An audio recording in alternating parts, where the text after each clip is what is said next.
The debate over the 90-hour work week that now has several of India's top CEOs weighing in comes down to how we view work. Is more better or is a higher quality better? Of course, we know where the L&T chairman S.N. Subramanian stands on this issue.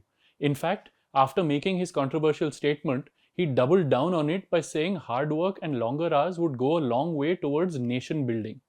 The thing is, if you look at the data on India's labor productivity, it shows that labor productivity has remained about the same for the last 4 or 5 years and is lower now than pre pandemic levels.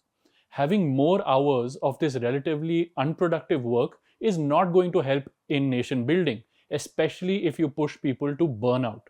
And this is something, thankfully, that most of the other CEOs agree with. Harsh Goenka, for example, said that turning life into a perpetual office shift was a recipe for burnout, not success. Anand Mahindra took this a step further and said that things like reading, spending time at home with family and friends are all key inputs into good decision making in the workplace. Rajiv Bajaj too said that the quality of work is more important than the sheer number of hours put in.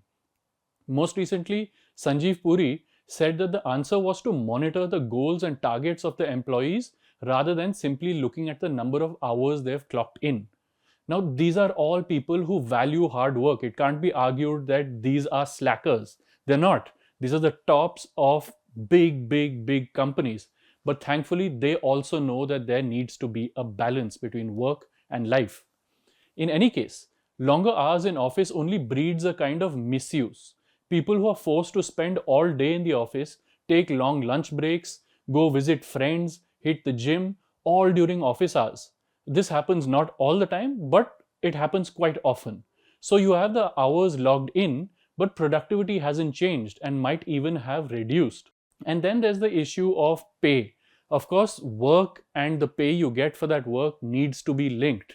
There needs to be overtime pay. All of these things are also conversations, hopefully, that the bosses need to be thinking about. L&T Subramanian's statement might have been an off-the-cuff remark, but he should have known better. He's the head of a large company and he was answering a genuine question from one of his employees. As our youth enters the workforce, leaders need to realize that their priorities are different.